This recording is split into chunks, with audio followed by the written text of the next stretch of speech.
Chapter 19. The Hungarian Horntail. The prospect of talking face to face with Sirius was all that sustained Harry over the next fortnight, the only bright spot on the horizon that had never looked darker. The shock of fighting himself school champion had worn off slimly now, and the fear of what was facing him was starting to sink in. The first task was driving steadily nearer. He felt as though it was crouching ahead of him like some horrific monster, barring his path. He had never suffered nerves like this.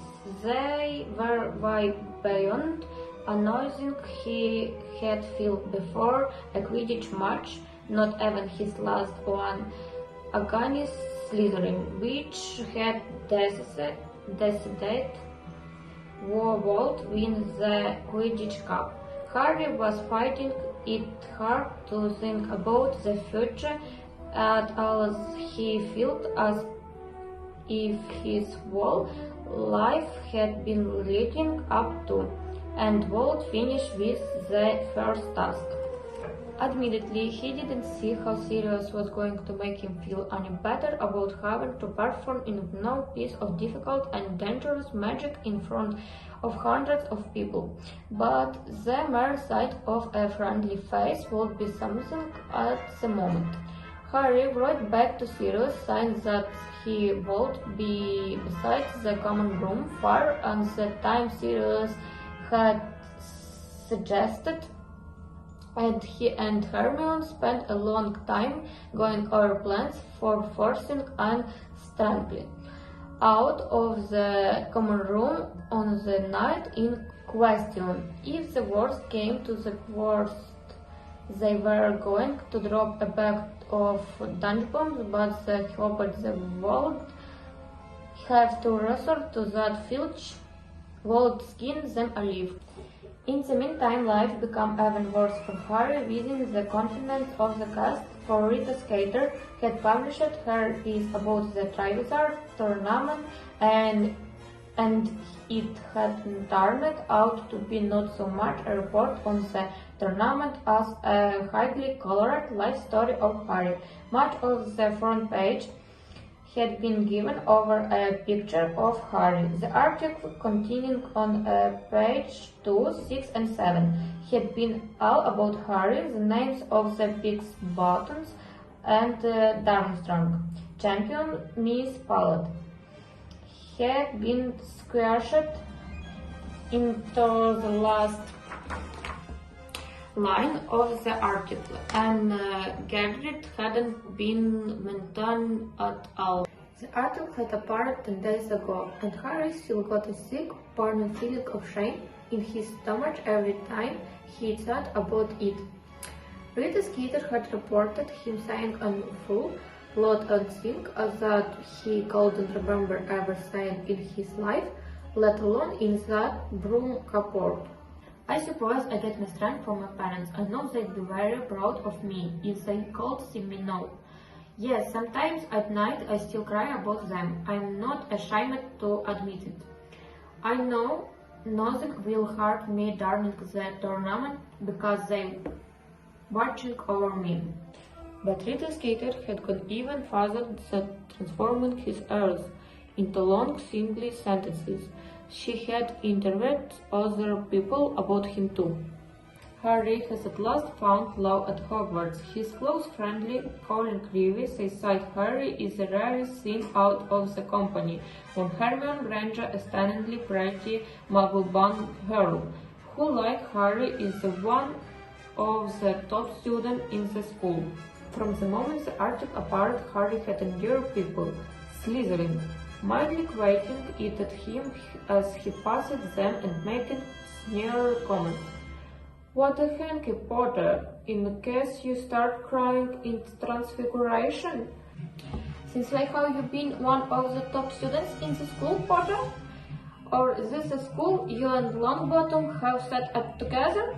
Hey, Harry. Yes, that's right. Harry found himself shouting as he wheeled around in the corridor, having had just about enjoyed I just been crying my eyes out over my dead mom, and I'm just off to do bit more. No, it was just you drop your quill. It was true. Harry felt the color rising in his face. Oh, right, sorry, he muttered, taking the quill back.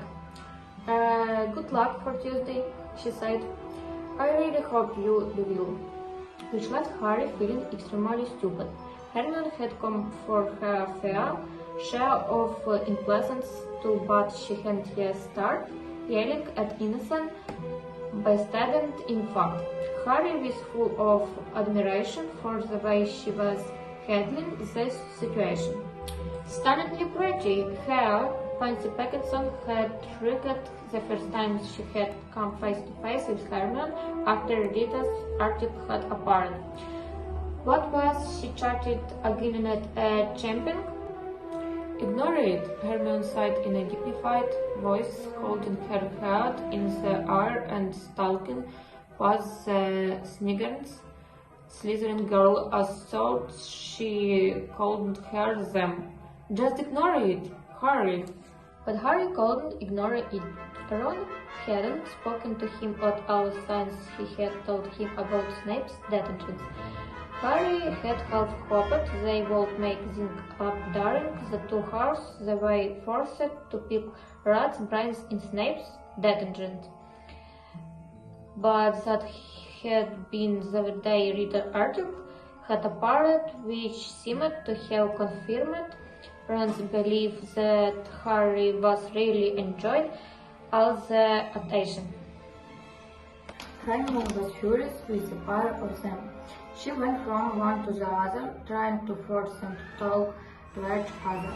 But Harry was adamant. He won't talk to Ron again, only if Ron admitted that Harry hadn't put his name in the Goblet of Fire and apologized for calling him a liar. I didn't start this, Harry sighed stubbornly. It's his problem. You miss him, Hermione said impatiently. I know he misses you. Miss him? Said Harry. I don't miss him. But this was a downright lie. Harry liked Hermione very much, but she just wasn't the same as Ron. There was much less laughter and a lot more hanging around in the library when Hermione was your best friend. Harry still hadn't mastered summoning charms. He seemed to have developed something of a block about them, and Hermione insisted that learning the zero would help. The constituents spent a lot of time poring over books during their lunchtimes. Victor Crumb was in the library on a full lot too, and Harry wondered what he was up to. Was he studying, or was he looking for things to help him to the first task? Hermione often complained about Crumb being there. Not that he ever bothered them, but because groups of giggling girls often turned up to spy on him from behind bookshelves, and Hermione found the nose distraction. He's not even good looking, she muttered, angrily glaring at Crumb's sharp profile. They only like him because he's famous. They won't look twice at him if he couldn't do that wonky find thing. Wonky find, sighed Harry, thought gritted teeth. Quite apart from liking to get Quidditch terms correct, it caused him another pang to imagine Ron's expression if he could have heard Hermione talking about wonky things. It is a strange thing, but when you are dreading something and won't give anything to slow down time, it has a disciplined habit of speeding up. The days until the first task seemed to slip by as though someone had fixed the clocks to work at double speed. Harry, feeling of barely controlled panic, was with him wherever he went, as ever-present as the snide comments about daily proper art. On the Saturday before the first task, all students in the third year and above were permitted to visit the village of Hogsmeade. Hermione told Harry that it was to him good to get away from the castle for a bit, and Harry didn't need much persuasion. "What about Ron, sir?" he said. "Don't you want to go with him?" "Oh, well," Hermione went slightly pink. "I thought we might meet up with him in the Three Broomsticks." "No," said Harry, flatly. "Oh, Harry, this is so stupid. I'm come, but I'm not meeting Ron, and I'm wearing my invisible cloak." "Oh, all right then," Hermione snapped. "But I hate talking to you in that cloak. I never know if I'm looking at you or not." So Harry put in his invisibility cloak in the dormitory, went back downstairs, and together he and Hermione set off for Hogsmeade. Harry felt wonderfully free under the cloak. He watched other students walking past them as they entered the village, most of them sporting support category badges, but no horrible remarks came his way for a change, and nobody was waiting that stupid art. "People keep looking at me now," said Hermione one grumpy, as they came out of Honeyduke's sweet shop later, eating tart cream-filled chocolates. They think I'm talking to myself."